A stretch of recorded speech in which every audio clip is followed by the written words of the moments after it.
Hello guys and welcome po ulit sa aking YouTube channel Reg TV. Ako nga po pala yung Kuya Reg. At ngayon ang topic natin. Minsan nakakatakot na sumubok ng mga bagong technique kapag mag-aano kayo ng partner mo. Dahil hindi mo alam kung anong magiging reaksyon niya. Pero kung gusto mong masorpresa siya at mas lalo siyang mag-init sa bakbakan nyo, subukan nyo yung mga tips na sasabihin ko sa video natin ngayon. Dahil sigurado lalo kang magiging hot at sexy sa paningin niya dahil alam mong gawin yung mga unexpected moves na to sa lalaking mahal mo. So ano nga ba yung mga surprise sa bakbakan na sobrang magugustuhan ng lalaki? Number 1, location. Mahalaga para sa lalaki yung location kung saan kayo magbabakbakan. Huwag puro sa kwarto lang. Dahil hindi na ganun ka-exciting yung bakbakan nyo. Kung mula nung umpisa na may mangyari sa inyo, hanggang ngayon na mag-asawa na kayo, ay dyan at dyan lang kayo sa kwarto na yan, nagbabakbakan. Same location, same moves, same technique, kaya hindi na ganun ka-exciting. Kaya maganda rin minsan kung sorpresahin mo siya sa ibang lokasyon. Halimbawa, hilahin mo siya sa may sala. I-off nyo yung ilaw tapos dyan kayo magbakbakan. Or, pwede rin sa kusina, sa may garahe. Or kahit saan basta sorpresahin mo siya na mag-ano kayo sa bagong lugar. Tandaan nyo na pag nakaramdam kayo ng takot na baka mahuli kayo, mas magiging exciting yung bakbakan nyo. Sigurado makikita mo hanggang tenga yung ngiti niya pagkatapos ng bakbakan nyo. Number 2, sabihin mo na mag-ano kayo. Minsan mas gusto din ng lalaki na yung babae yung nag-aaya. Dahil yung malaman lang niya na gusto mo rin, malaking tulong na yon para mas lalo siyang ganahan. Mas magiging excited yan. Pero dapat confident ka sa gagawin mo. Hindi yung parang hindi ka sigurado at tatanungin mo siya kung gusto niya din. Huwag ganun. Kaya kung gusto mo na sorpresahin mo siya, sabihin mo with confidence na gusto mong mag-ano kayo. Na gustong mong maramdaman yung pipino niya sa loob ng pechay mo sa oras na yon. Sigurado manginginig yan sa sobrang tuwa dahil sa narinig niya. At makikita mo sa kanya na super excited siya sa gagawin nyo na bakbakan. Parang super extra special para sa kanya yung bakbakan na yan dahil sinorpresa mo siya na ikaw yung mag-aya sa kanya sa bakbakan. Number 3, magdala ka ng laruan. Kung ikaw yung klase ng babae na ayaw sa mga binablindfold, tinatali, or pinoposasan, or gumagamit ng iba't ibang klaseng laruan sa bakbakan, ang gawin mo, sorpresahin mo siya sa susunod na mag-aano kayo. Magdala ka.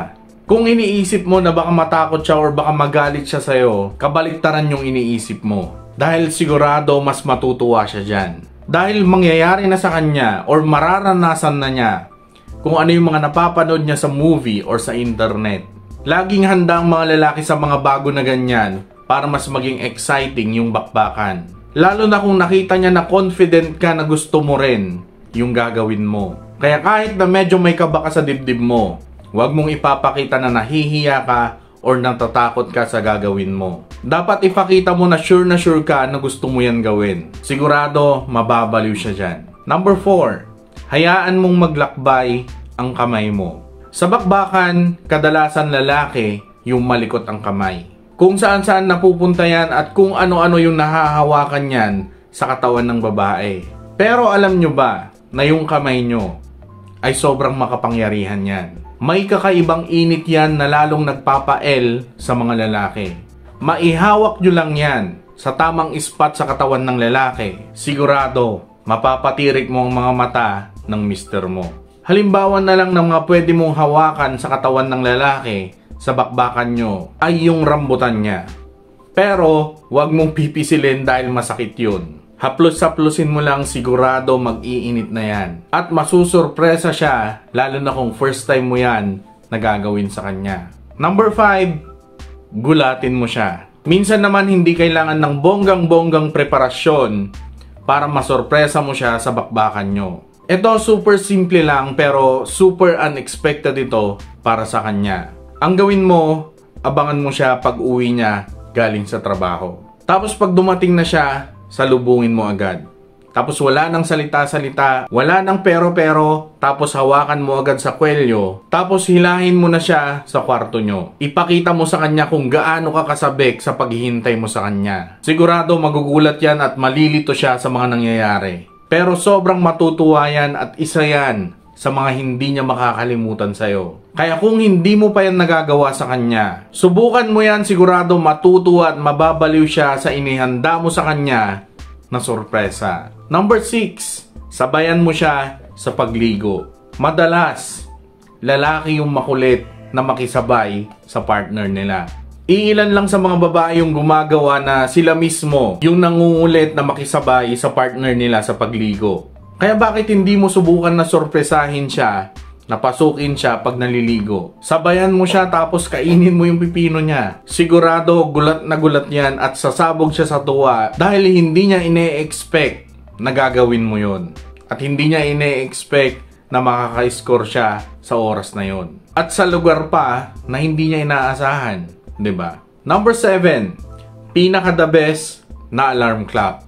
Alam naman natin sa umaga na super active yung mga pipino ng lalaki. Kahit wala kang gawin dyan, sigurado nakatayo na yan. Kaya sa umaga, pagkagising niya, gulatin mo siya. Kainin mo yung pipino niya or hawakan mo, laruin mo. Or, pumunta ka na agad sa ibabaw niya. Magiging super good talaga ang morning ng isang lalaki kung ganyan na sorpresa yung bubungad sa gising niya. Lalo na yung mga LDR dyan na umuwi ngayong December. Nako, Diyos mio Marimar. Subukan nyo yung mga nabanggit ko sa video natin ngayon. Hindi kayo magsisisi dyan. Dahil alam nyo, kung lagi kayong may sorpresa sa bakbakan nyo, malaki yung naitutulong nyan para mas lalong tumibay yung relasyon nyo. Pero dapat ganyan din yung lalaki sa inyo, hindi yung puro kayo lang. Huwag kayong magsasawa na sumubok ng iba't ibang technique para mas maging exciting yung bakbakan nyo. Dahil mahaba-haba pa yung pagsasamahan yung dalawa. Kaya ano pang hinihintay mo? Go na! Planuhin mo na kung ano yung sorpresa mo sa kanya. Sure ball, matutuwa yan sa gagawin mo. So yun, wala pang 8 minutes yung video kaya kwentuhan muna tayo. So, masaya ako ngayon kasi naibabalik ko na ulit yung pag-upload ko sa YouTube. Ngayong 2025, marami akong plano. Hindi lang sa YouTube, pati sa Facebook. Gusto kong sumubok ng iba't ibang content. And gusto ko na rin magpapapayat. Gusto ko rin bumalik yung dati kong katawan kasi hirap na hirap ako. Ang hirap gumalaw pag ganito yung katawan. Sobra. Kung nanonood kayo ng mga vlog ko dati, alam nyo kung gaano ko kapayat dati.